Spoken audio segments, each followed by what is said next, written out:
Shalom saudara, di era Pentakosta ketiga ini, Gembala kita, Pendeta Dr. Insinyur Niko Nyotraharjo, terus menekankan mengenai pencurahan Roh Kudus yang terbesar dan terakhir, sedang dan akan terjadi, supaya menyelesaikan amanat agung Tuhan Yesus.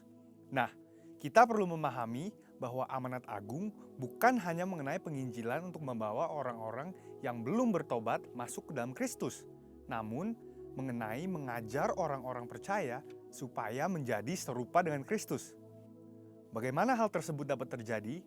Tuhan Yesus katakan, "Jadikan semua bangsa muridku." Pemuritan adalah bagian yang sangat penting dalam penyelesaian amanat agung Tuhan Yesus. Kabar baiknya, di seluruh dunia, hampir semua gereja memiliki program pemuritan yang sudah berjalan sejak gereja tersebut ada. Namun, pada tahun 2021, Dr. George Barna dari Barna Research memberikan satu statement yang mengejutkan sebagai hasil survei mendalam mengenai generasi muda. Dia berkata, pelayanan yang dilakukan oleh gereja selama 5 dekade terakhir sudah tidak dapat digunakan lagi kepada generasi muda saat ini. Pertanyaannya adalah, bagaimana kita menyesuaikan program-program pemuritan yang sudah ada supaya relevan dengan generasi kita saat ini? Salah satu jawaban yang disarankan oleh David Kinnaman dan Mark Matlock dalam buku Faith for Exiles adalah dengan pemuritan vokasional. Pemuritan vokasional dikatakan dapat membangkitkan satu generasi muda untuk menjadi resilient disciples atau murid-murid yang tangguh. Ciri-ciri resilient disciples adalah yang pertama, hadir beribadah di gereja dan aktif, bukan hanya sekedar datang untuk beribadah saja. Yang kedua, mereka percaya penuh pada otoritas kebenaran firman Tuhan. Yang ketiga, mereka berkomitmen secara pribadi kepada Tuhan Yesus, yaitu percaya bahwa Dia disalibkan dan dibangkitkan dari kematian dan mengalahkan dosa dan maut. Yang keempat adalah mereka menyatakan kerinduan dan percaya bahwa mereka dipanggil untuk mengubahkan masyarakat supaya menjadi lebih baik. Jadi, seperti apakah pemuritan vokasional yang dapat membangkitkan resilient disciples itu? Selain bersama-sama mempelajari Alkitab, murid-murid dibimbing dalam hal vokasi atau keahlian yang dimilikinya. Bayangkan seorang calon dokter yang dibimbing oleh seorang dokter ternama yang takut akan Tuhan. Selain mengarahkan untuk sukses sebagai seorang dokter, sang mentor juga membagi hidup dan pengalamannya bagaimana dia menjadi sukses dalam profesinya. Atau mungkin seorang pengacara yang berbagi tips untuk tetap takut akan Tuhan di saat menghadapi dilema moral. Pemuritan vokasional bukan hanya khotbah, berbagi cerita tentang kesuksesan atau mendapatkan kekayaan yang berlimpah. Namun pemuritan vokasional adalah mempersiapkan generasi muda untuk menjalani hidup mereka di dunia kerja dan bagaimana menghadapi situasi atau realita apabila mereka tidak mendapatkan apa yang mereka harapkan. Pemuritan vokasional ada untuk anak-anak muda mengetahui dan menghidupi panggilan Allah dalam hidup mereka, terutama dalam area pekerjaan, tapi juga untuk mengarahkan ambisi mereka kepada kerajaan Allah. Setelah mengetahui dampak luar biasa dari pemuritan vokasional, hal-hal apa sajakah yang perlu diperhatikan untuk mewujudkannya? Yang pertama adalah aplikasi nilai-nilai kerajaan Allah. Generasi muda Kristen umumnya mengetahui bahwa iman Kristiani dan kehidupan sehari-hari adalah hal-hal yang tidak terpisahkan. Mereka juga tahu bahwa secara umum mereka dipanggil untuk mewarnai dunia secara positif dengan cara menjalani hidup sebagai murid-murid Kristus. Yang mereka butuhkan adalah bagaimana secara lebih spesifik menjalankannya di area pekerjaan yang spesifik pula. Yang kedua adalah hubungan antar generasi. Pemuritan vokasional berbicara mengenai menghubungkan generasi muda dengan generasi sebelumnya, sesuai dengan vokasi yang akan atau sedang mereka geluti. Ingin jadi politikus? Mintalah politikus Kristen yang sukses dan bersih menjadi mentornya. Ingin menjadi pengusaha startup? Mintalah pengusaha yang sukses membangun bisnis sendiri dan terbukti takut akan Tuhan menjadi mentornya. Mau menjadi tentara? Mintalah perwira yang hidup dalam firman menjadi mentornya. Atau mungkin terpanggil menjadi pengkhotbah. Selain masuk sekolah Alkitab, mintalah seorang pengkhotbah yang baik untuk menjadi mentornya. Poin yang ketiga adalah pemuritan vokasional membutuhkan komitmen yang serius. Pemuritan vokasional bukan ibadah raya atau kelas-kelas Alkitab, tetapi suatu kedekatan khusus antara murid dan mentor. Ini membutuhkan komitmen dan upaya yang lebih dari pihak mentor. Sang mentor membagikan bukan hanya hal-hal baik yang dia terima dan yang dilakukan dalam bidang pekerjaannya, tetapi juga dengan terbuka mengenai pengalaman buruk yang dialaminya. Mentor membagikan bagaimana ia menang atas semua hal itu. Dengan kuasa Roh Kudus di era Pentakosta ketiga ini dan melalui pemuritan vokasional, kiranya dibangkitkan generasi Yeremia yang menjadi resilient disciples. Saudara, untuk penjelasan lebih lengkapnya dari tim teologi kami, silahkan klik link yang ada di atas atau scan QR Code yang tersedia. Tuhan Yesus memberkati.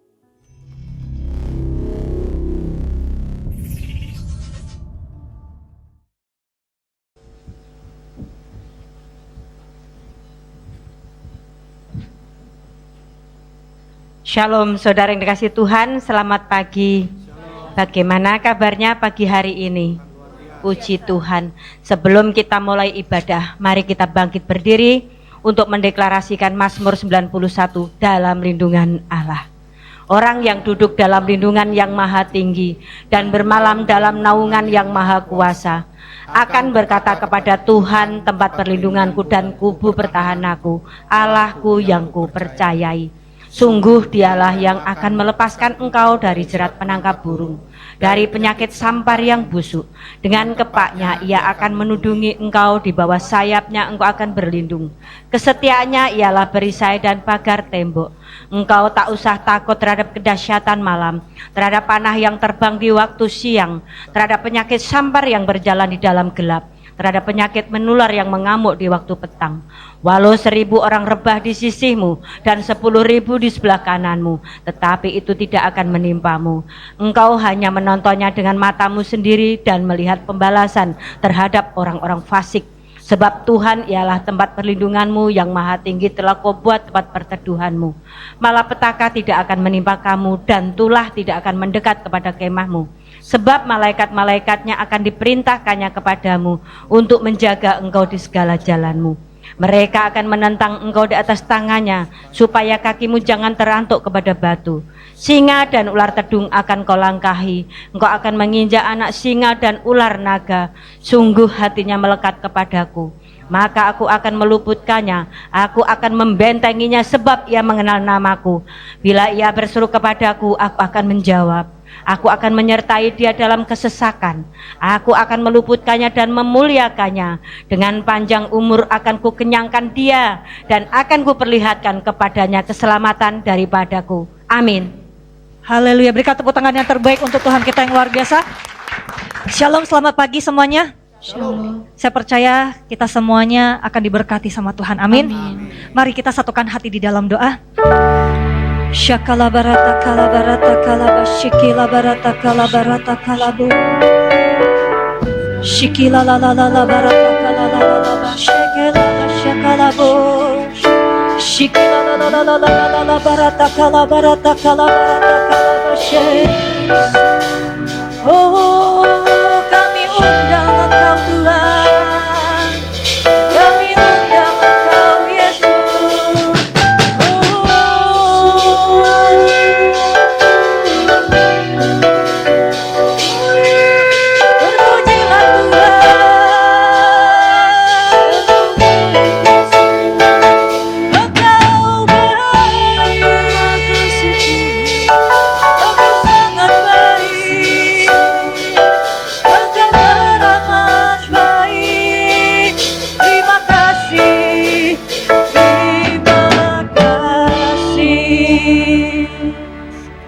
Terima kasih Tuhan, Engkau mengundang kami Tuhan untuk hadir Tuhan di rumah Tuhan di GBI Pantai Permata. Bahkan setiap teman-teman kami Tuhan dimanapun mereka berada Tuhan, untuk mengikuti ibadah online ya Bapa. Kami percaya Tuhan Engkau akan melawat kami di dalam hadirat-Mu ya Bapa. Karena kami percaya Tuhan dimanapun Tuhan kami menyembah Tuhan, Tuhan akan menghadir di dalam kehidupan kami. Sehingga Tuhan, kami yang sakit Tuhan akan sembuhkan oleh biudara Yesus. Yang berbeban berat Tuhan, Tuhan akan melepaskan Tuhan. Bahkan Tuhan akan memberikan kekuatan yang baru. Tuhan akan menghibur kami. Bahkan Tuhan akan memberikan Tuhan jalan keluar bagi setiap umat-umat-Mu ya Bapa. Terima kasih Tuhan buat kebaikan-Mu dan kemurahan-Mu Tuhan. Tidak habis-habisnya Tuhan kami katakan terima kasih. Karena Engkau sungguh baik Tuhan dalam hidup kami ya Bapa. Kami bisa berada Tuhan sampai di titik ini semua karena kebaikan Tuhan. Bahwa hidup kami Tuhan lebih lagi Tuhan untuk menjadi berkat Tuhan untuk sekitar kami ya Bapa. Sehingga makin banyak orang Tuhan yang diselamatkan Tuhan. Dan mereka bisa mengakui Tuhan dengan mulut mereka Tuhan, bahwa Engkaulah Sang Juru Selamat Tuhan bagi setiap mereka di dalam nama Tuhan Yesus Kristus. Terima kasih Tuhan buat kebaikan-Mu, dan kami percaya Tuhan sepanjang minggu yang akan datang akan lebih baik Tuhan daripada minggu ini ya Bapa. Terima kasih Tuhan buat kebaikan-Mu dan kemurahan-Mu. Siapkan hati kami untuk menyembah Tuhan. Siapkan Tuhan hidup kami Tuhan, sehingga kami bisa menyenangkan hati-Mu ya Bapa. Terima kasih ya Bapa, sertai Tuhan di dalam ibadah raya kami dari awal pertengahan sampai akhir. Sehingga Tuhan tidak ada satupun Tuhan yang Kau lewatkan Tuhan di tempat ini ya Bapa. Terima kasih buat kebaikan-Mu. Hanya di dalam nama Tuhan Yesus Kristus kami mengucap syukur dan berdoa, kita sama-sama katakan amin. Haleluya. Bilang sama kanan kiri, engkau memang sungguh luar biasa. Engkau memang sungguh luar biasa. Haleluya.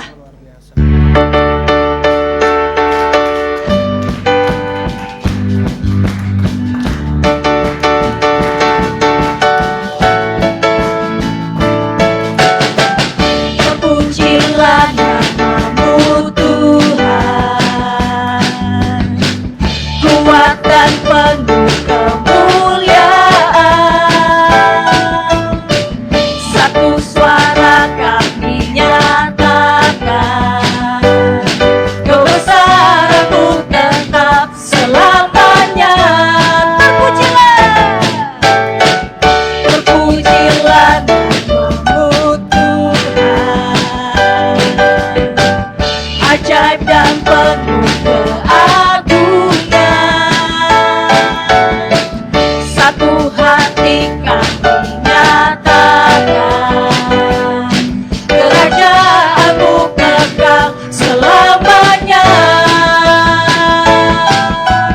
Oh, oh, oh, oh, Engkaulah Raja atas dunia, yang menghancurkan kutuk dan membebaskan jiwa.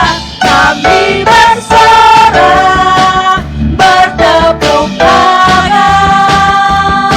Engkau Tuhan berdaya dan meminta untuk selamanya.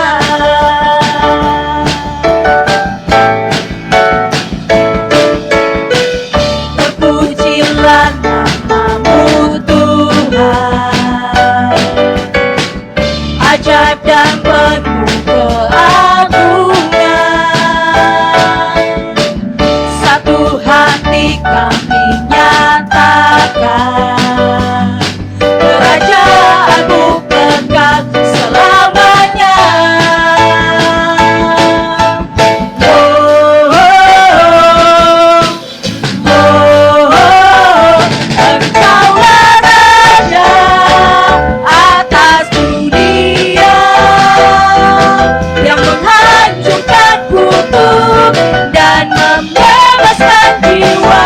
Kami bersorak, bertepuk tangan. Engkau Tuhan berdaya dan meminta Engkaulah Raja atas dunia, yang menghancurkan kutuk dan membebaskan jiwa. Kami bersorak, bertepuk tangan. Engkau Tuhan berdaya dan meminta untuk selamanya,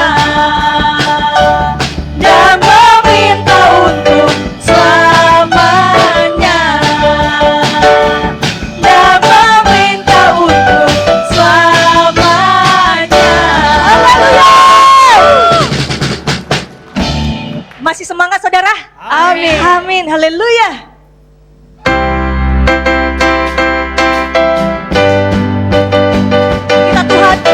Kita punya Tuhan yang besar. Amin.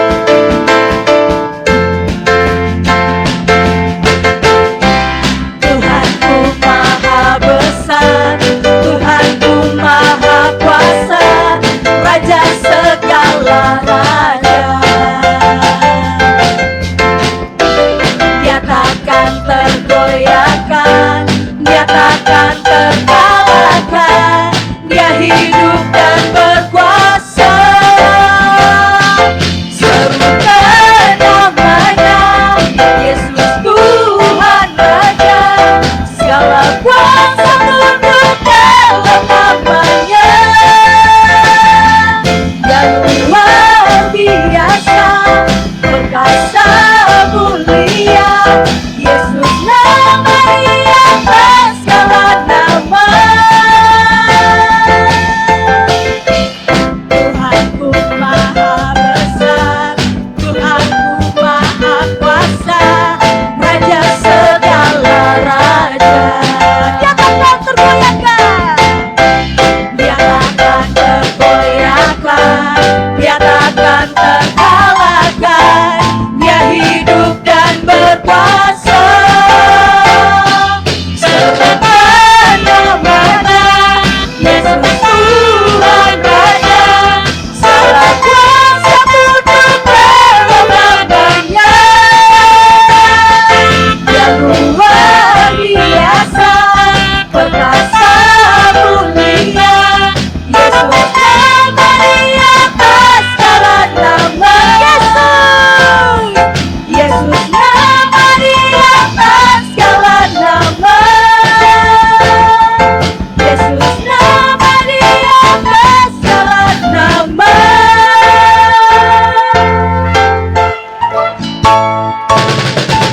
Betapa hebat, betapa kuat, dahsyatnya Allah kita. Dia berjaya atas semua perbuatannya. Betapa hebat, betapa kuat, dahsyatnya Allah kita. Dia ternama Yesus Raja segala raja, Tuhan Allah kita.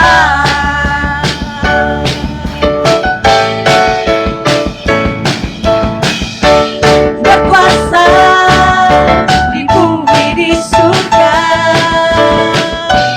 bertata dalam kemuliaan. Oh oh oh, dialah Tuhan Allah kita, namanya berkuasa, pembebas umatnya. Betapa hebat, betapa kuat, dahsyatnya Allah kita. Dia berjaya atas semua perbuatan. Ayo, betapa hebat, betapa kuat, dahsyatnya Allah kita. Dia ternama Yesus Raja segala raja. Ayo lebih semangat kita tetap, betapa hebat, betapa kuat, dahsyatnya Allah kita. Dia berjaya atas semua perbuatannya. Betapa hebat, betapa kuat, dahsyatnya Allah kita. Dia ternama Yesus Raja segala raja, Tuhan Allah kita. Katakan Tuhan Allah kita. Tuhan Allah kita. Tuhan Allah kita. Haleluya.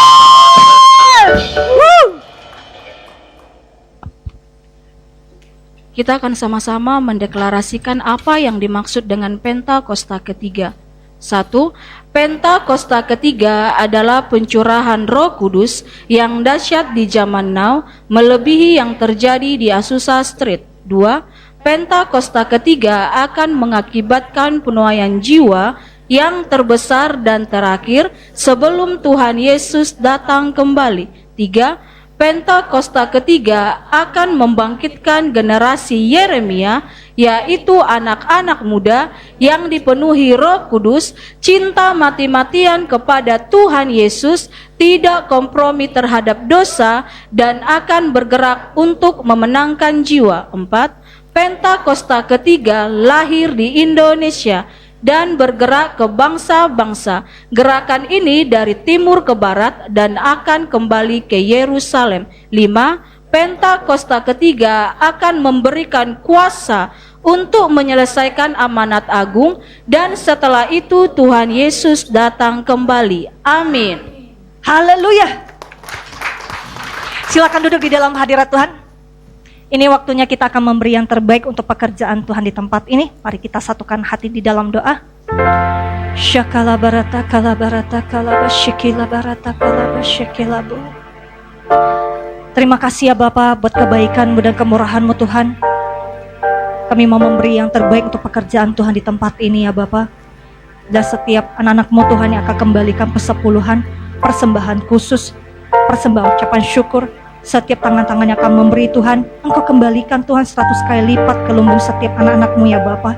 Dan kami mau memberi dengan sukacita yang berasal daripada Engkau, hanya di dalam nama Tuhan Yesus Kristus kami mengucap syukur dan berdoa. Haleluya.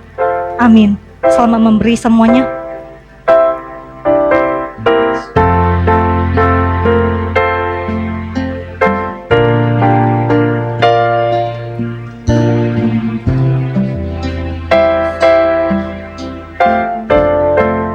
Shekela basyakara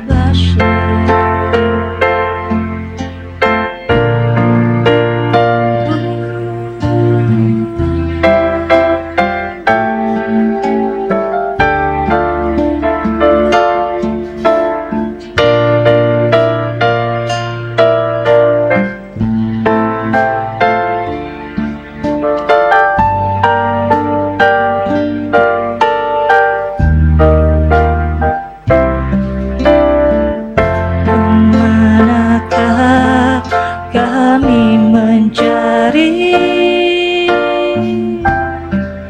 kasih sejati? Kemanakah kami berseru saat badai datang menderu? Yang kami tahu hanya Kau yang mampu pulihkan segala sesuatu. Kami perlukan keajaiban-Mu, kami butuhkan sentuhan tangan-Mu. Kami tak dapat jalan sendiri, kami perlu Kau Tuhan.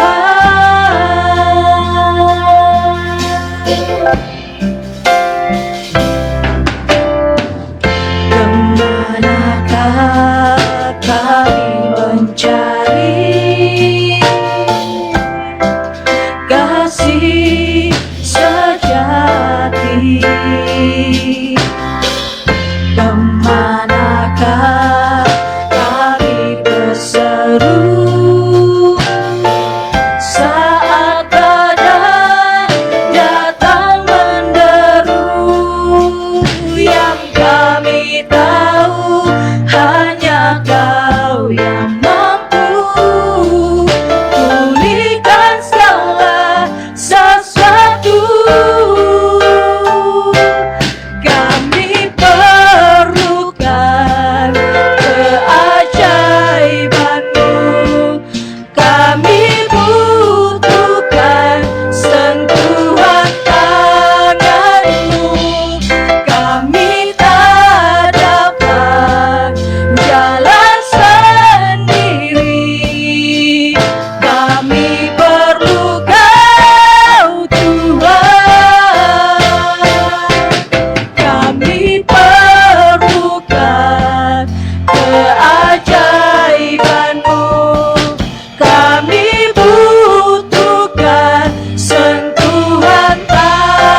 kami Tuhan dengan hadirat-Mu Tuhan.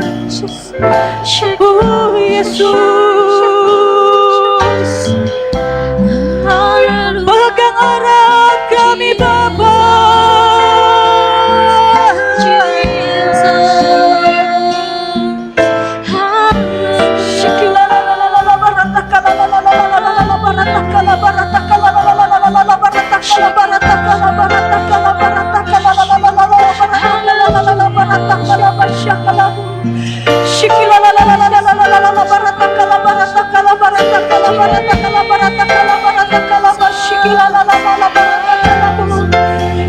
Yes Lord, dengan perlahan saya mengundang kita semua untuk bangkit berdiri bersama-sama. Buka kedua tangan kita.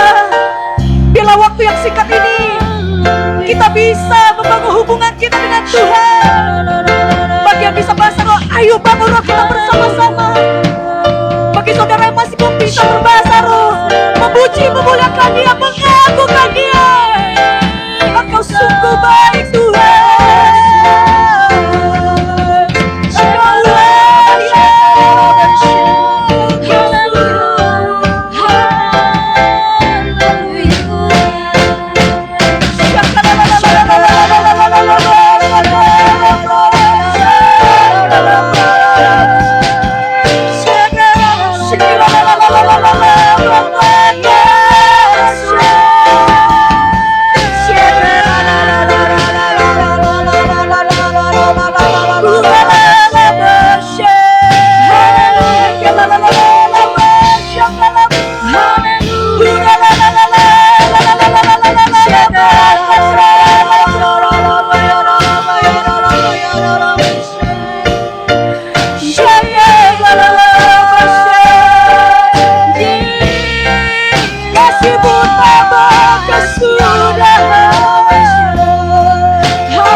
Sentuhan tangan-Mu, kami tak dapat jalan sendiri.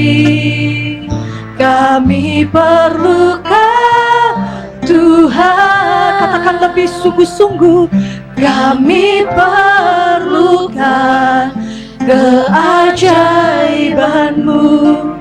Kami butuhkan sentuhan tangan-Mu. Kami tak dapat jalan sendiri. Kami perlu Kau Tuhan. Bila Engkau tak besertaku,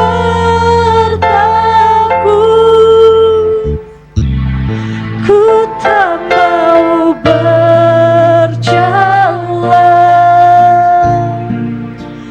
Ku perlu Tuhan, bimbing langkahku dengan kasih karunia-Mu. Pimpin langkahku setiap waktu, berjalan dalam Roh-Mu. Nyatakan Tuhan kemuliaan-Mu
maju ke depan.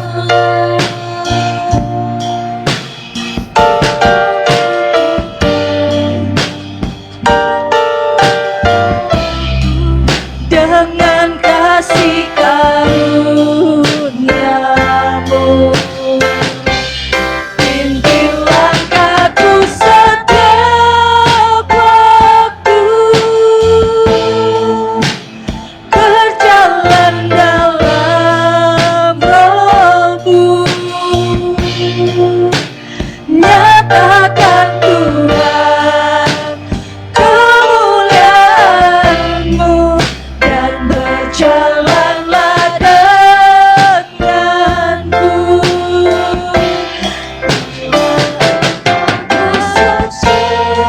Sertaku, ku tak mau berjalan,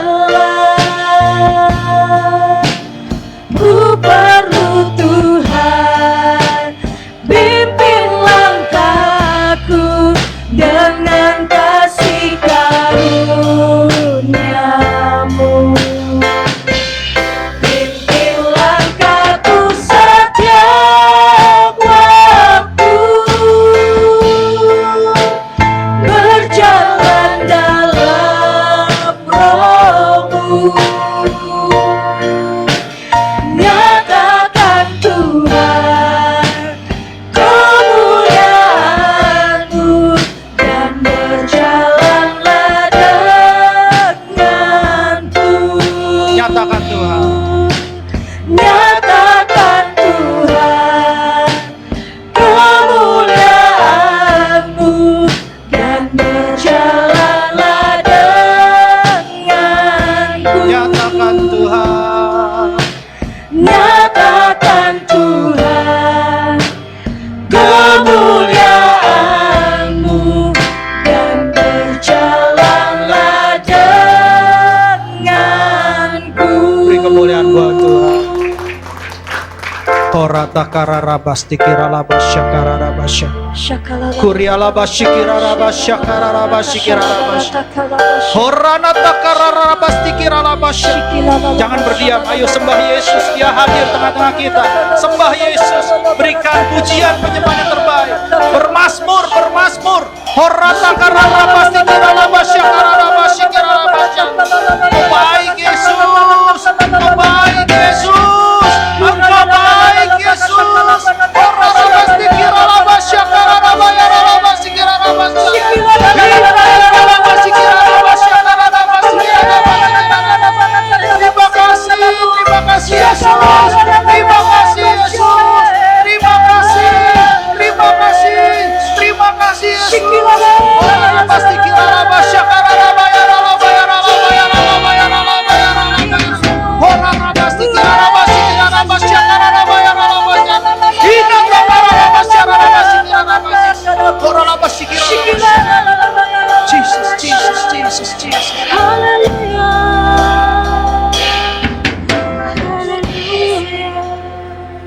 Terlalu banyak kemurahan Tuhan dalam hidup kami. Terlalu banyak ucapan syukur yang harus kami berikan buat Tuhan kami. Ajarkan kami untuk tidak bersungut-sungut. Ajarkan kami untuk selalu bersyukur. Dan lebih lagi, pada pagi menjelang siang ini, kami bersyukur Tuhan mau lebih lagi berkati kami. Urapi hamba-Mu, urapi kami semua. Roh Kudus ajarkan kami, sehingga kami mengerti, melakukan kehendak Bapa di akhir zaman. Kami tahu rancangan-Mu selalu indah buat kami. Izinkan kami meresponi. Roh Kudus bantu kami untuk meresponi. Biarlah firman yang hidup, yang akan kami dengar, boleh menuntun setiap langkah kami. Kami mau berjalan bersama Tuhan. Berkati kami, urapi kami. Berbicaralah Bapa. Kami siap duduk diam untuk mendengarkan isi hati-Mu di dalam hadirat-Mu. Segala hormat, pujian, kuasa, kemuliaan, kemasyurnya bagi-Mu. Di dalam nama Tuhan Yesus Kristus, kami mengucap syukur dan berdoa. Yang siap mendengarkan firman Tuhan sama-sama katakan, amin. Silakan duduk Bapak Ibu Saudara. Puji Tuhan. Shalom. Siapa yang merasakan hadirat Tuhan? Wah, puji Tuhan. Ya, tadi kalau Novi nggak naik ke atas, kami lagi dalam hadirat itu di menara doa. Ya, jadi kami enggan untuk turun sebenarnya, karena waktu kami turun. Tuhan Yesus baik. Amin. Hari ini sebenarnya bukan saya yang khotbah. Saya ada undang satu pengkhotbah, tapi ternyata beliau sudah beli tiket ke Pekanbaru. Saya juga heran, katanya kalau hamba Tuhan tamu yang datang, puji Tuhan nih, kursi-kursi penuh. Kalau gembala di sini yang khotbah sepi gitu ya. Haleluya. Saya bilang sama Tuhan, wah saya kena intimidasi nih, tapi enggak lah, saya sudah pulih. Amin.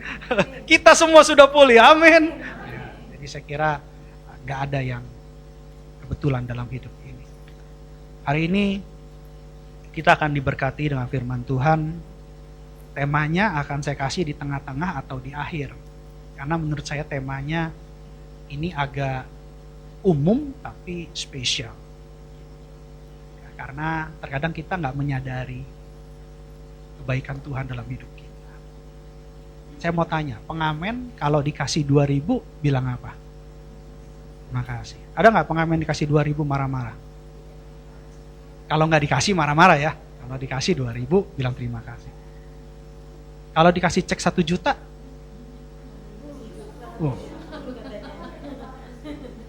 Beda nggak sikapnya 2.000 dengan 1 juta?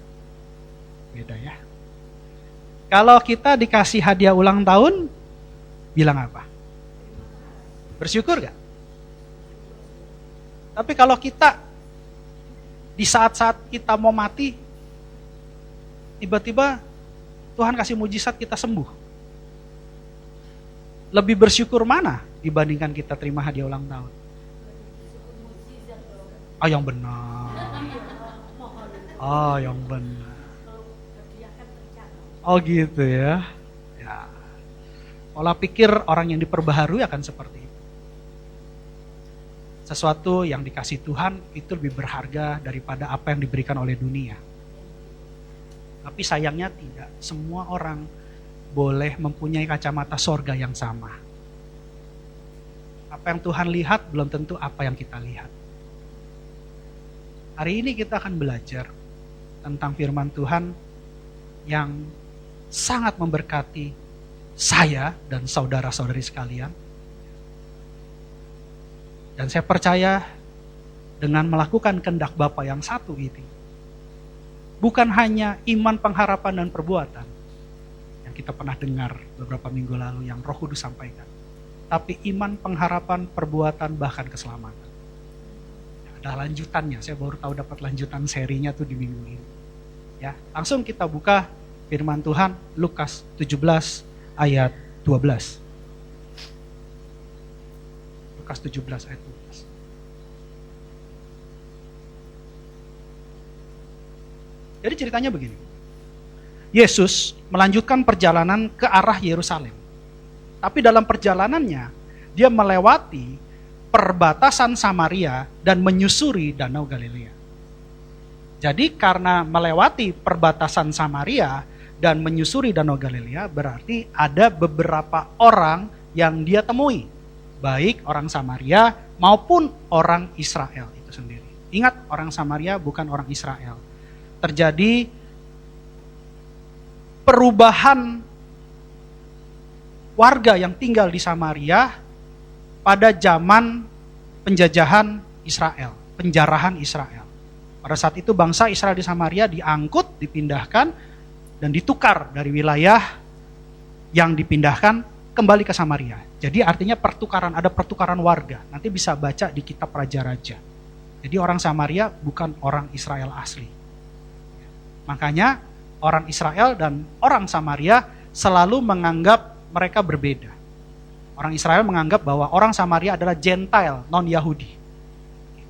Tapi orang Samaria bersikeras, kamilah orang Yahudi asli. Orang Israel bukan orang Yahudi asli. Sampai hari ini. Dan pada saat Yesus menuju ke Yerusalem, melewati perbatasan Samaria dan menyisir Danau Galilea, Yesus bertemu dengan 10 orang kusta. Kita akan baca ayatnya. Demikianlah firman Tuhan, Lukas 17 ayat 12. Ketika ia memasuki suatu desa, datanglah 10 orang kusta menemui dia. Mereka tinggal berdiri agak jauh. Jadi pada saat itu kalau orang kusta itu dianggap orang yang mendapatkan penyakit karena berdosa atau tidak tahir. Karena itu di zaman itu hukum Taurat, hukum Musa, ketika orang kusta ada, mereka harus membiarkan rambutnya terurai, lalu berjarak jauh dari orang lain, dan dia harus berteriak-teriak kalau ketemu sama orang, dia berteriak, najis, najis, najis, unclean, unclean, unclean, tidak tahir, tidak tahir, tidak tahir. Jadi lebih daripada pengemis. Kasihan, orang-orang yang menderita kusta pada saat itu tidak mendapat kasih. Dia tidak bisa mendekat dengan keluarganya, tidak bisa mendekat dengan teman-temannya, dia tidak bisa menghadiri acara-acara sosial, event-event sosial, pernikahan, ulang tahun, gitu ya, bakar B2 gitu ya, nggak bisa tuh, karena dia unclean. Jadi kalau ada pesta bakar B2, itu nggak bisa datang, unclean. Wah, tiba-tiba lari ke situ gitu ya. Udah gairah, udah bersemangat. Oke. Jadi memang kasihan mereka. Mereka tidak punya kasih yang mereka harusnya dapatkan sebagai seorang manusia. Total mereka tidak punya kasih. Mereka tidak mendapatkan kasih. Nah, tiba-tiba ada segerombolan, sekelompok orang. Totalnya ada 10. Ya, di Alkitab bilang 10. Lalu dilanjutkan di ayat 13 bilang begini. Dan berteriak, Yesus Guru, kasihanilah kami. Lanjut di ayat 14. Lalu ia memandang mereka dan berkata, pergilah, perlihatkanlah dirimu kepada imam-imam. Dan sementara mereka di tengah jalan, mereka menjadi tahir. Ini menarik. Di saat kusta pada saat itu sama sulitnya dengan membangkitkan orang mati. Karena kusta nggak ada obatnya pada saat itu. Bahkan sampai hari ini kusta tidak ada obat. Kalau tidak percaya bisa bermain ke daerah Kalimantan di sana. Ada satu desa, saya tidak mau sebut, gitu ya. Itu rata-rata penduduknya, warganya itu kena kusta. Kalau yang orang Kalimantan mungkin tahu. Kasihan, mereka kehidupannya miskin dan terus terang, kalau sekarang mungkin sudah lebih maju ya. Kalau dulu waktu berapa tahun yang lalu, berapa puluh tahun yang lalu, itu kehidupannya cukup sulit. Dan mereka itu ya susah, hidupnya susah. Mereka cuma bertani, mereka cuma perkebunan yang diharapkan. Dan banyak sekali yang kena kusta. Kalau bahasa Kalimantan dibilang taiko. Mungkin orang tahu kalau taiko tuh. Jadi ada jarinya hilang, ada yang. Jadi kalau kusta itu dia makan tubuh, anggota tubuh. Penyakit kulit yang memang mengerikan. Dan sampai hari ini obatnya susah juga.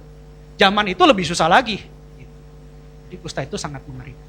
Nah, pertanyaannya ketika segerombolan orang datang dan mereka kusta semua.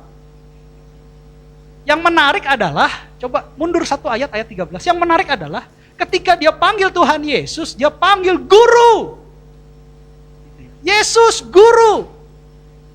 Mereka nggak bilang sembuhkanlah kami.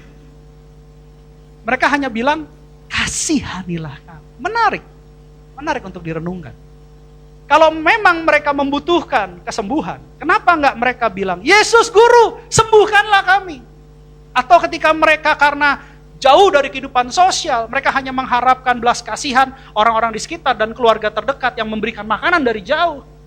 Kenapa nggak mereka bilang, Yesus Guru, berilah kami makan. Tapi mereka bilang, Yesus Guru, kasihanilah kami. Dan mereka berteriak minta tolong. Terkadang kita semua nggak tahu cara berdoa yang benar. Kita semua nggak tahu cara berdoa yang paling kita butuhkan. Kita nggak ngerti apa yang terbaik buat kita. Kita hanya berteriak, berseru kepada Tuhan. Yesus Guru, kasihanilah kami. Tapi Tuhan Maha tahu. Tuhan Yesus Maha tahu. Karena itu di ayat selanjutnya Tuhan Yesus bilang, pergilah kepada imam. Periksakan dirimu. Karena Yesus tahu kebutuhan terbaik untuk mereka. Hadiah terbaik untuk mereka adalah kesembuhan. Dan pada zaman itu, mereka bisa dinyatakan sembuh kalau mereka sudah ke imam untuk dievaluasi. Ketika mereka dievaluasi, oh benar ini sudah sembuh, maka kehidupan mereka boleh kembali kepada masyarakat secara umum. Yang menarik di sini adalah, kenapa saya bilang ini adalah bagian lanjutan daripada khotbah iman, pengharapan, dan perbuatan. Perhatikan di sini. Ketika Yesus tahu kebutuhan mereka, ketika kita tidak tahu apa yang kita paling butuhkan, tapi Tuhan tahu apa yang kita butuhkan. Lalu Tuhan mulai berfirman. Lalu Tuhan mulai berbicara melalui hamba-hamba Tuhan. Tuhan mulai memakai orang-orang di sekitar untuk berbicara kepada kita. Kenapa Tuhan tidak berbicara langsung kepada kita? Itu hak prerogatif Allah. Tuhan bisa berbicara pada kita melalui alam. Tuhan bisa berbicara sama kita melalui orang di sekitar kita. Tuhan bisa berbicara sama kita melalui kondisi tubuh kita. Tuhan bisa berbicara kepada kita melalui hamba-hamba Tuhan. Apa yang ke-10 orang Kisra ini lakukan? Ketika dia mendengar firman Tuhan, pergilah. Tidak dibilang saat ini juga kamu tahir. Tidak.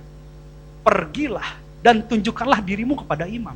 Bayangkan, kalau masih kusta, kita datang ke imam, masuk ke perkotaan, ke tempat imam, belum sampai ke tempat imam, mungkin dia sudah dirajam sama batu. Atau mungkin sudah diusir dengan cara kasar oleh warga di sekitar. Tapi dimulai dari iman, karena dia katakan, Yesus Guru, kasihanilah, disertai dengan perbuatan. Itulah iman yang sejati. Iman bukan hanya berkata-kata. Iman yang sejati adalah iman disertai dengan pengharapan dan perbuatan. Mereka mengharapkan untuk sembuh, tapi mereka melangkah mendengarkan firman. Mereka meresponi firman. Banyak anak Tuhan yang setelah mendengar firman Tuhan, tapi mereka tidak merespon. Mereka hanya meminta, beriman, berharap, tapi tidak bertindak. Sehingga iman yang mereka miliki, iman kekristenan yang ada dalam diri mereka, 0, 0. Tapi ketika mereka memiliki iman, mereka memiliki pengharapan bahwa Yesus bisa menyembuhkan mereka, mereka bertindak, mereka berbuat. Apa yang terjadi? Mereka mengalami percepatan, Bapak Ibu. Di tengah jalan dikatakan, dan sementara mereka di tengah jalan, berarti mereka sudah sampai atau belum? Di tengah jalan mereka menjadi apa? Tahir. Mereka sembuh. Ada percepatan, yang mengerti katakan amin. Jadi kalau Anda, saudara, saudari, saya, kita semua mau mengalami percepatan. Jangan hanya dengarkan firman. Jangan hanya berharap. It is useless. It is useless. Gak ada gunanya. Kalau Anda mau jadi Kristen yang berdampak, Kristen yang menjadi saksi yang hidup, duta besar sorgawi yang dipakai Tuhan, responi firman, maka akan terjadi percepatan. Dan ini mujizat. Saya sudah bilang, kalau hamba-hamba di luar sana bilang, gak bisa Pak percaya mujizat Pak. Ya terserah Anda. Anda punya pola pikir kan beda dengan saya. Kan boleh-boleh aja. Allah aja memberikan saya free will kok, kehendak bebas. Boleh-boleh saja Anda tidak percaya mujizat, saya percaya mujizat. Karena memang ini sudah pernah dilakukan Yesus dan akan dan masih dilakukan oleh Yesus sampai hari ini. Karena Tuhan Yesus tidak pernah berubah. Yang penting apa? Kita berseru kepada Dia. Dan kita responi apa yang Dia katakan. Tadi bisa melalui hamba Tuhan, bisa melalui TV, kita lagi nonton, tiba-tiba kita dengar sesuatu. Bisa melalui alam, bisa melalui kondisi tubuh, bisa melalui Alkitab kalau kita baca firman, tiba-tiba lagi nge-slide TikTok atau Facebook, wah tiba-tiba ada firman Tuhan. Tuhan bisa berbicara sama kita melalui apa saja. Dia kreatif dan maha kreatif. Kita terbatas. Yang terpenting kita harus responi. Ketika kita responi, percepatan terjadi. Mujizat terjadi. Ya. Ini satu yang kita bisa pelajari. Belum masuk tema khotbah lagi. Nah, ini unik. Lanjut, ayat 19, ayat berapa tuh? Ayat 15, saya nggak pakai kacamata. Ayat 15. Seorang dari mereka, ketika melihat bahwa ia telah sembuh, kembali sambil memuliakan Allah dengan suara nyaring. Wow. Tadi waktu dia teriak-teriak minta tolong Tuhan, suaranya keras gak? Lembut ya? Oke, kita balik ke ayat 12, 13. Dan berteriak kan?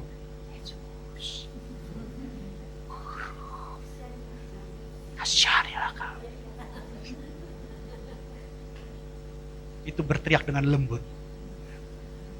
Tapi saya percaya pada saat itu terjadi, Yesus Guru, kasihanilah kami. Gitu ya. Mereka berteriak-teriak, bayangkan, satu orang suara saya kuat kayak gini, apalagi 10 orang rame-rame. Mungkin dia ada komandonya, 3, 2, 1 gitu. Wah, rame-rame 10 orang teriak gitu. Kan luar biasa itu. Ya kan? Jangankan Tuhan Yesus yang nengok, semua muridnya juga nengok, siapa itu? Kan gitu. Ya. Ini berteriak dengan kuat. Kembali lagi ke ayat 15. Tapi menarik di sini, ayat 15 ya. Berapa orang? Berapa orang? Seorang ya, seorang itu berapa ya? Satu ya. Tadi berapa orang ya yang teriak ya? Yang rame-rame. Oh 10 ya. Ya itu sama aja kayak macam orang demo. Ya. Tapi begitu dapat berkat, satu orang dari seluruh yang demo gitu kembali. Dan dia berteriak loh. Ini bayangin, tadi 10 orang berteriak. Ini satu orang berteriak. Saya percaya 9 orang pada saat itu kaget. Kaget dia. Satu orang loh. Yang dengan suara nyaring memuliakan Allah. Banyak orang yang ketika berseru-seru, dia teriak-teriak, dia nangis. Ya, tapi nggak jedotin kepala sih ke lantai. Enggak, gitu ya. Tapi dia berteriak-teriak, dia nangis, dia meraung, dia minta tolong gitu ya. Tolong saya Tuhan, saya udah nggak sanggup lagi, saya nggak kuat lagi. Tapi ketika dapat mujizatnya, saking happy-nya gitu ya, karena kan kusta ya, tiba-tiba sembuh gitu. Aduh Tuhan, makasih Tuhan. Mungkin dalam hati dia gitu, dia nggak ngomong. Aduh makasih Allah, karena saya sudah sembuh, saya bisa kembali lagi sama keluarga saya. Udah membayangkan saya bisa makan bersama dengan istri saya bisa makan dengan keluarga saya bisa makan dengan kerabat saya bisa kembali ke rumah, saya bisa tidur bersama keluarga saya gitu ya. Saking senangnya nih, dapat hadiah, dapat mujizat, dapat berkat, buru-buru ke imam. Yang 9. Karena pengen dinyatakan sama imam, kamu tahir. Setelah itu dia boleh balik, dapat legalitas. Tapi lucu, satu orang ini, hanya satu orang, 1 banding 10, 10%. 1 banding 10, saya nggak kebayang tuh, 10 orang disembuhin cuma 1 loh yang balik. Dan dia memuliakan Allah. Bukan hanya dia memuliakan Allah, coba di ayat selanjutnya dikatakan di ayat 16, katakan begini. Lalu tersungkur di depan kaki Yesus dan mengucap syukur kepadanya. Dan orang itu adalah seorang Samaria. Wow. Orang yang dianggap najis, orang berdosa, orang gak layak. Dia bukan orang suku Lewi, dia bukan orang suku Yahudi. Dia gak layak, kehidupannya gak benar, dia banyak dosanya. Tapi kita gak pernah tahu hati dia buat Yesus. Kita gak boleh menghakimi orang, oh dia orang Samaria, dia orang gak benar. Gitu loh. Dia orang jahat Pak. Tapi justru orang Samaria ini yang kembali berteriak dengan suara nyaring, memuji Allah, dan tersungkur di hadapan Yesus. Padahal orang Samaria ini belum tentu belajar hukum Taurat. Orang Samaria tidak tahu yang namanya Mesias. Yang namanya orang Samaria. Tetapi orang Samaria ini satu-satunya dari 10 orang, yang mungkin yang 9 orang tahu tentang hukum Taurat, makanya dia harus ke imam. Tapi orang Samaria satu-satunya yang memuliakan Allah, berterima kasih kepada Allah, dan paling tidak dia berterima kasih kepada Yesus sebagai alat Allah yang dipakai untuk menyembuhkan dia. Dia tidak tahu Yesus anak Allah, orang Samaria. Dia belum tentu tahu. Mungkin dia sudah dengar, tapi dia tidak tahu. Dalam keambiguan, dalam kebingungan, dia tahu bahwa orang ini dipakai Tuhan, dipakai Allah untuk menyembuhkan dia. Itu luar biasa. Dia tersungkur, dia merendahkan diri. Saya kira dia luar biasa. Luar biasa. Dan saya baru kali ini lihat Tuhan marah. Artinya Tuhan Yesus pernah marah, tapi dalam kisah ini Tuhan Yesus juga pernah kecewa dan marah. Kita lihat di ayat berikutnya, ayat 17. Dikatakan begini. Lalu Yesus berkata, bukankah ke-10 orang tadi semuanya telah menjadi tahir? Di manakah yang 9 orang itu? Dalam kekecewaan, dalam teguran dia. Dalam teguran, dalam kasihnya. Kenapa saya bilang dia ditegur? Dia menegur tapi dia punya kasih. Saya mau tanya yang 9 orang yang gak kembali tetap tahir gak?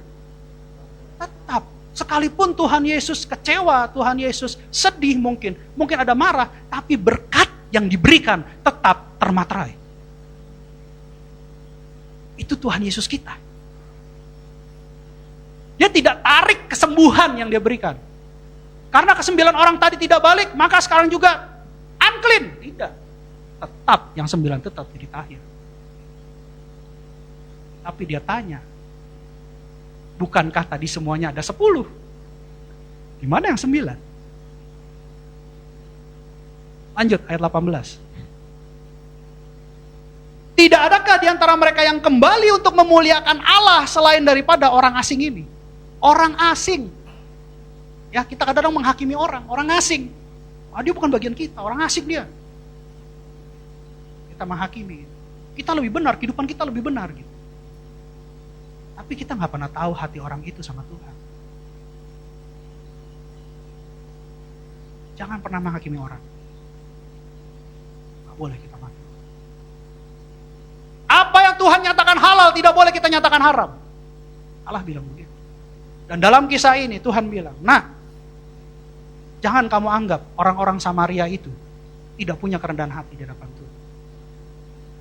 Jangan kamu hanya berpikir tentang Israel rohani. Jangan kamu menghakimi saudara.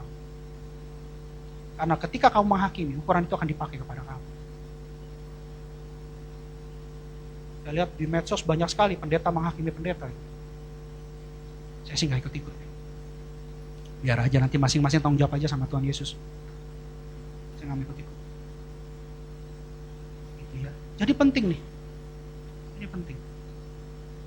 Makanya tema khotbah hari ini adalah great thanks to God. Great thanks to God. Terima kasih yang besar, yang luar biasa buat Tuhan. Yang tadi saya bilang, saya banyak bersyukur sama Tuhan. Kalau dibilang mana momen yang paling mengerikan? Banyak momen yang paling mengerikan dalam hidup saya dan Tuhan selamatkan saya. Dulu saya pernah kesaksian berapa tahun yang lalu, tapi saya baru ingat nih, di mimbar ini saya baru ingat. Pistol itu di kepala saya pernah itu. Ya, di Jalan Kalimalang, di Jakarta. Dia keluar pistolnya taruh kepala saya. Saya tembak kamu ya, saya buang mayat kamu di kali. Itu saya pernah ngalamin. Ya. Saya juga ngalami kemarin yang baru-baru itu, hampir celaka di Tiban, Tuhan yang selamat. Waktu COVID, saya ngalami COVID, waduh rasanya gak enak banget. Saya ngalamin juga, tapi Tuhan tolong. Banyak hal-hal yang saya alami dan sampai hari ini saya akui, Tuhan tidak pernah tinggalkan saya. Gak pernah loh. Proses itu diizinkan? Iya, proses itu diizinkan. Supaya saya bertobat. Kalau masih mau bertobat, ya, yang tidak mau bertobat, ya itu pilihan. Kan saya udah bilang, itu kehendak bebas. Silakan. Tapi konsekuensinya kita tidak bisa milih. Ya, saya ngalamin tuh. Lanjut, di ayat 19, dikatakan begini. Lalu ia berkata kepada orang itu, berdirilah dan pergilah, imanmu telah menyelamatkan engkau. Wow. Orang Samaria ini bukan tahir secara jasmani, tapi lebih daripada itu, dia tahir secara rohani. Saya percaya dia bukan hanya disembuhkan dari sakit penyakit jasmani, tapi dia disembuhkan dari sakit penyakit yang diperhamba oleh dosa. Dia tahir secara rohani. Manusia rohnya sudah disembuhkan. Wow, itu keren banget. Karena jasmani kita akan menurun, tapi kalau manusia rohani kita semakin bertumbuh, kita akan menjadi kuat. Itu inti daripada kehidupan kekristenan.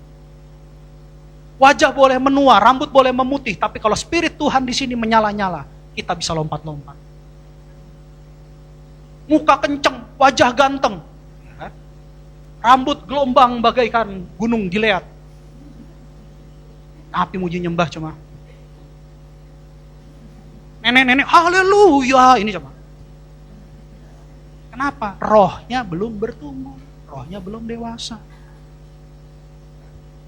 Saya percaya orang Samaria ini bukan hanya disembuhkan secara jasmani, tapi secara rohani, manusia rohaninya sudah sembuh. Dan itu yang bisa menyelamatkan kita. Itu yang bisa menyelamatkan kita. Iman, pengharapan, perbuatan. Dan melalui iman yang disertai dengan perbuatan, maka akan ada keselamatan. 1 Tesalonika 5 ayat 18 bilang begini.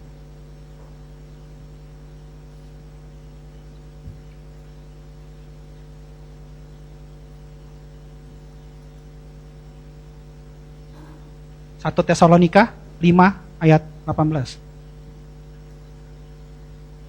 Mari kita baca sama-sama. 3, 2, 1. Mengucap syukurlah dalam segala hal, sebab itulah yang dikehendaki Allah di dalam Kristus Yesus bagi kamu. Dalam segala. Jadi kalau jatuh bilang apa? Bersyukur. Bener loh, bener. Memang kita dianggap, wah error nih. Tapi inilah yang dikehendaki Allah. Kalau mati? Saya bilang mati. Ya bersyukur kita masih dikasih kesempatan. Karena saya pikir, kemarin kan saya sakit. Pak Heron telepon saya. Pak Edwin gimana kabarnya? Saya baru sembuh dari sakit tipes. Puji Tuhan, berarti Pak Edwin disuruh istirahat lebih dekat lagi dengan Tuhan. Loh iya, bersyukur. Jadi jangan pernah kita bersungut-sungut. Pasti ada cara Tuhan untuk kita lebih lagi dekat dengan Tuhan. Bersyukur, ya. Kita jadi pelayan yang setia, itu ada ayatnya, harus bersyukur. Coba 1 Tesalonika 1 ayat 12, coba buka. Mudah-mudahan tepat. 1 Tesalonika 1 ayat 12. 1 Tesalonika 1 ayat 12.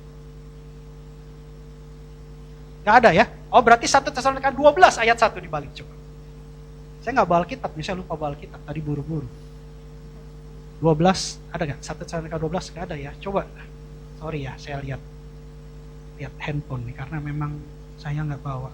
Sorry, 1 Timotius 1 ayat 12. 1 Timotius 1 ayat 12. Yuk, kita baca sama-sama. 3, 2, 1. Aku bersyukur kepada Dia yang menguatkan aku, yaitu Kristus Yesus Tuhan kita. Karena Ia menganggap aku setia dan mempercayakan pelayanan ini kepadaku. Pelayan-pelayan Tuhan harus banyak bersyukur. Kalau nggak ada kekuatan dari Tuhan, nggak bisa kita melayani di Mesbah Tuhan. Nggak bisa kita melayani sebagai penginjil. Nggak bisa kita melayani untuk gerejanya. Kekuatan dari Tuhan. Kita bisa tidak diperhamba oleh dosa, itu karena Tuhan Yesus. Kita dipilih, itu karena Tuhan Yesus. Kita sehat, itu karena Tuhan Yesus. Kita bisa napas, masih bisa itu karena Tuhan Yesus. Artinya kita masih hidup. Kita masih diberi kesempatan untuk melayani Tuhan. Itu semua karena Tuhan Yesus. Baju yang kita pakai, itu karena Tuhan Yesus. Pak, orang saya kerja, iya kalau kamu dikasih sakit bisa kerja. Karena Tuhan Yesus. Kita punya istri, karena Tuhan Yesus. Kita punya anak, karena Tuhan Yesus. Karena Bapa di sorga sayang sama kita. Makanya kita harus bersyukur. Pasangan-pasangan, keluarga-keluarga harus bersyukur. Ayatnya di mana Pak? Ada. Coba 1 Korintus 11 ayat 7 coba. Coba deh, 1 Korintus 11 ayat 7. Ini dalam nih ya. Ini pengertiannya si Paulus di dalam. Demikianlah firman Tuhan, sebab laki-laki tidak perlu menudungi kepalanya, ia menyinarkan gambaran dan kemuliaan Allah, tetapi perempuan menyinarkan kemuliaan laki-laki. Ayat 8. Nih, perhatikan ya. Sebab laki-laki tidak berasal dari perempuan, tetapi perempuan berasal dari laki-laki. Lanjut. Ayat 9. Dan laki-laki tidak diciptakan karena perempuan, tetapi perempuan diciptakan karena laki-laki. Bingung gak? Artinya apa? Allah menciptakan pertama apa? Laki-laki. Terus perempuan diciptakan dari siapa? Laki-laki. Loh. Dulu nanti saya jelasin dulu. Allah menciptakan manusia namanya apa? Laki-laki. Lalu Allah menciptakan perempuan dari laki-laki. Sekarang saya mau tanya, kenapa perempuan ada? Karena Allah bilang apa? Tidak baiklah manusia seorang diri saja. Benar ya? Artinya apa? Manusia perlu, si laki-laki ini, manusia pertama, perlu ditolong nggak? Perlu ditolong. Makanya tercipta penolong yang sepadan, namanya perempuan. Tapi saya mau bertanya dulu nih, ini penolong kan diciptakan untuk laki-laki dan berasal dari laki-laki, benar ya? Tapi penolong berarti sama yang ditolong mana yang lebih kuat, lebih hebat? Penolong dong. Kalau dia lebih rendah daripada ditolong, nggak bisa dia nolong kan gitu. Tapi dia berasal dari laki-laki. Artinya apa? Karena perempuan ini diciptakan dari tulang rusuk laki-laki, maka laki-laki harus mengasihi perempuan. Benar gak? Itu kan bagian tubuhnya sebenarnya. Benar? Sepakat gak? Ini makanya saya mau jelasin tulisan Paulus. Jadi jangan laki-laki marah-marah terus sama perempuan, kasihan loh perempuan. Loh ya itu tulang rusuk kalian loh. Sekarang gini deh, kita buktiin, Pak, beneran gak Pak? Iya, kita coba. Tapi saya patah nama Tuhan Yesus, saya kasih ilustrasi aja deh. Saya kasih ilustrasi aja. Kalau pasangan kita sedih, kita ikut sedih gak? Enggak, dia belum nikah sih. Dia belum nikah. Kalau kita lagi ribut nih, kan namanya keluarga, ada dong riak-riak kehidupan. Ya. Ada dong namanya gelombang-gelombang kecil dalam bahtera kehidupan. Kalau misalnya ada keributan, ya ada keributan, dalam keributan kecil lah, masalah kecil lah, perbedaan pendapat lah, nggak usah keributan, perbedaan pendapat. Pasangan kita kesel gak? Pada saat pasangan kita kesel, kita sendiri kesel gak? Jadi apa yang dia rasakan, kita rasakan juga gak? Itu berarti tulang rusuk kalian. Kalau misalkan yang ini sakit, yang ini cuek-cuek, makan es krim, oh marah kamu ya? Oh enak nih es krim, marah kamu ya? Wah itu bukan tulang rusuknya tuh. Itu bukan tulang rusuknya. Kalau tulang rusuk ya, kalau satu sedih, berarti satu juga sedih. Satu susah, berarti satu susah. Itu tulang rusuk. Karena dia bagian dari kita sebagai laki-laki, kita harus mengasihi istri. Bagaimana dengan istri? Istri walaupun penolong, ya, diberikan kelebihan sama Tuhan, kita harus akui perempuan itu hebat loh. Saya terus terang saya akui hebat. Kenapa? Oh puji Tuhan, ya amin. Beri kemuliaan dulu buat Tuhan. Kenapa saya bilang perempuan hebat? Kita pikir ya, laki-laki kerjanya apa? Cari uang kan? Setuju nggak? Setuju, cari uang ya, itu destiny kita. Sebagai kepala keluarga kita cari uang. Nah terus perempuan ngapain? Beresin rumah, ngurusin anak, ngurusin sekolah anak, ngurusin makan anak, ngurusin suami. Belum lagi ada beberapa yang masih cari uang buat keluarga. Hebat gak tuh perempuan? Hebat loh. Kalau saya sih gak sanggup gitu. Tapi itulah penolong. Firman Tuhan gak mungkin gugur. Dia penolong memang. Dia penolong. Tapi tidak boleh dipotong. Di Alkitab dikatakan penolong yang sepadan. Jadi istri-istri dengar, harus menghormati suami. Jadi harus ada keseimbangan dalam keluarga. Tapi jangan sampai suami dihormati, lu macam-macam jitak. Jangan bertobat.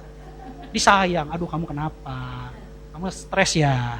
Yuk kita jalan-jalan 21 BCS. Asik. Ketemu sama Aping. Asik. Haleluya. Ya, jadi Ini kalau ada saling rasa bersyukur dengan Tuhan. Tuhan terima kasih loh, istri saya biarpun kayak gimana pun dia setia. Tuhan terima kasih loh, suami saya biar gimana pun dia mau kerja loh. Tuhan terima kasih loh, dia masih mau jadi bapak yang baik. Tuhan terima kasih pasangan saya ada di rumah bersama saya. Dengan melimpah dengan ucapan syukur, saya percaya berkat-berkat sorga akan terus mengalir. Ya, tadi percepatan, mujizat, bahkan keselamatan. Kenapa? Keluarga ini melimpah dengan ucapan syukur. Gak ada keluh kesah. Kalau ada masalah hadapi bersama-sama. Kan saya pernah kesaksian kemarin tuh tentang istri saya yang salah bayar pengembalian persepuluhan. Pengembalian persepuluhan. Tapi kami udah selesai. Kami hadapi bersama-sama. Jadi gak boleh kita saling menyalahkan. Karena memang tidak ada manusia sempurna. Siapa di sini yang sempurna? Saya rasa gak ada. Justru keluarga bertujuan untuk saling melengkapi. Ya. Gak usah kita saling menuntut, tapi kita saling melengkapi. Dengan di situ, dengan adanya saling melengkapi, saling mengasihi, maka ucapan syukur itu melimpah. Bagaimana dengan anak-anak? Wah, ini kadang-kadang anak-anak nih bikin celah nih, ya kan? Mamanya bilang kasih aja, bapak bilang jangan. Mama bilang kasih, bapak bilang jangan. Wah, akhirnya gangsut. Ayo mana yang duluan gitu kan? Yang menang kasih gitu kan? Kadang-kadang bisa jadi masalah. Jadi masalah gara-gara anak. Ini anak juga punya tugas nih. Ayatnya ada Pak? Ada ayatnya. Saya nggak mau pakai ayat sekolah minggu. Saya pakai ayat yang agak tinggian sedikit levelnya. Sebentar, saya cari ayatnya. 1 Timotius 5 ayat 4. 1 Timotius 5 ayat 4. Jangan pakai ayat sekolah minggu, saya naikin levelnya. Demikianlah firman Tuhan. Tetapi jikalau seorang janda mempunyai anak atau cucu, hendaknya mereka itu pertama-tama belajar berbakti kepada kaum keluarganya sendiri dan membalas budi orang tua dan nenek mereka, karena itulah yang berkenan kepada Allah. Anak-anak, kalian mau berkenan kepada Allah? Balas budi kepada orang tua. Berbakti kepada orang tua. Bukan hanya yang kecil-kecil, bukan anak jisi, kita juga masih punya orang tua kan? Kita yang sudah berkeluarga pun masih punya orang tua. Apakah kalian sudah balas budi dengan orang tua? Ini berkenan kepada. Saya percaya ketika kita melakukan ini, orang tua akan melimpah dengan ucapan syukur.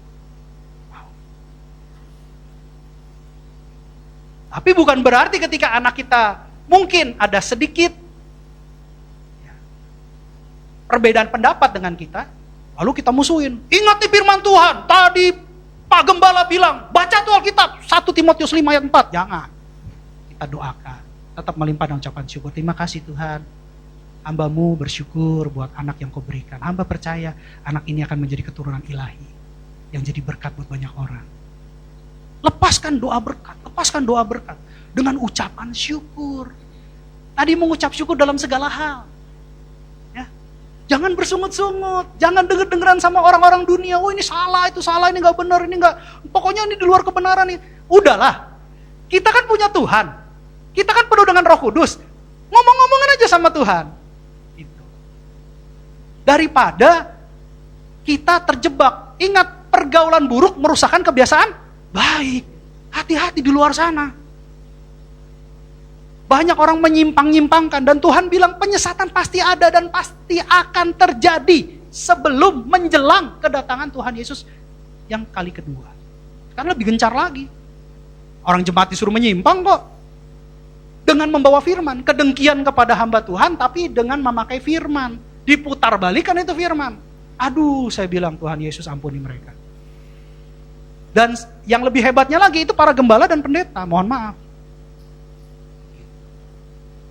Serem saya ngeliatnya tuh kalau di luar itu. Makanya saya nggak mau. Saya kalau ngeliat medsos gitu, saya kadang-kadang kan lagi stres gitu ya. Stresnya bukan stres karena gereja, stresnya banyak hal yang saya harus pikirkan gitu. Tapi ketika saya lihat Facebook nih, saya bilang sama Tuhan, kasih saya yang lucu-lucu dong gitu kan. Jadi ketika saya scroll kadang-kadang kan ada tuh yang lagi berdebat. Nanti yang nggak bener, itu saya skip tuh, saya nggak mau dengerin itu. Skip. Saya mendingan nonton yang lucu-lucu kayak American Got Talent. Wah, itu kan keren-keren tuh. Saya, keren ya, bagus ya gitu. Gak mau saya ngeliatin yang rusak-rusak. Otak saya jadi rusak nanti. Ngapain? Dunia ini udah rusak. Kalau otak kita rusak, rusak ketemu rusak. Waduh, rusak kuadrat. Iya, rusak ketemu rusak kuadrat itu. Jadi jangan. Biarkanlah dunia menua dengan umurnya. Tapi kita tetap diperbaharui oleh Roh Tuhan. Ya, ingat, banyak bersyukur. Bilang kiri kanan, banyak bersyukur. Ya, bersyukur. Mulai hari ini, suami mengasihi istri dan melimpah dengan ucapan syukur. Istri ya, menghormati suami, tunduk kepada suami dengan ucapan syukur. Anak-anak menjadi berkat buat orang tua, penuh dengan ucapan syukur. Kita semua lebih lagi bersyukur kepada Tuhan. Amin. Pemusik saya undang maju ke depan. Hari ini kita belajar dari kisah Tuhan Yesus yang pernah Tuhan Yesus alami tentang 10 orang kusta.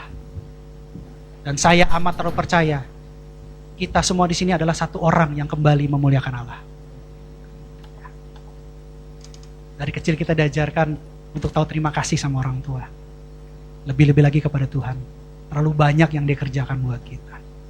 Ya, kita harus banyak bersyukur. Karena Tuhan Yesus selalu ada buat kita. Bapa di sorga matanya selalu melihat kita. Ya. Dan bahkan kita selalu ada di hati Bapa di sorga. Semua karena kemurahan Tuhan. Amin. Bapak Ibu, saya undang untuk bangkit berdiri. Saudara-saudara sekalian, kita nyanyikan satu lagu. Ku bersyukur.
Bersyukur Tuhan, ku bersyukur Tuhan, buat kasih setiamu di dalam hidupku. Ku bersyukur, ku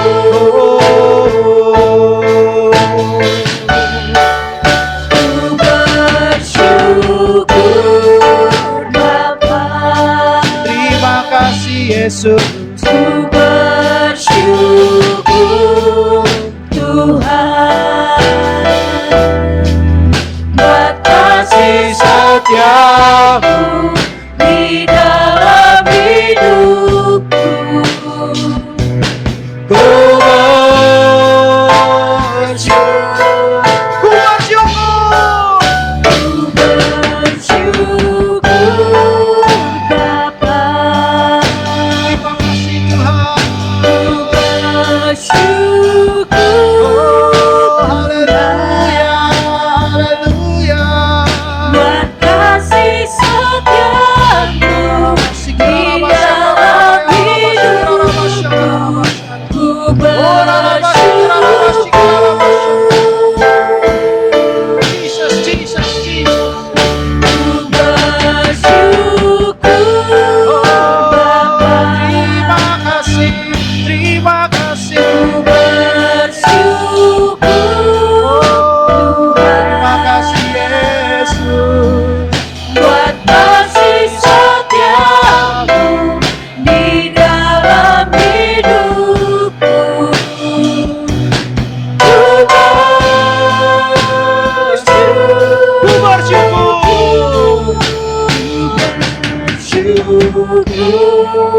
Bapa. Oh baik Yesus, Ku Kau bersyukur sangat amat teramat baik dalam hidup kami. Tuhan, Terlalu banyak yang Kau buat dalam hidup kami. buat kasih setiamu Kasih setiamu tidak pernah berubah. dalam hidup. Kasih setiamu selalu ada dalam hidup kami. Ku bersyukur. Kami mau bersyukur Tuhan. Terima kasih Tuhan Yesus. Terima kasih Tuhan Yesus. Ku bersyukur. Terima kasih Bapa di sorga. Terima kasih. Ku bersyukur Kehidupan kami, keluarga kami, pekerjaan kami, pelayanan kami, buat kasih semua karena kemurahan Tuhan, semua karena kebaikan Tuhan. hidup. Terima kasih Tuhan. Ku bersyukur. Ku bersyukur. Ku bersyukur. Ku bersyukur. Yesus.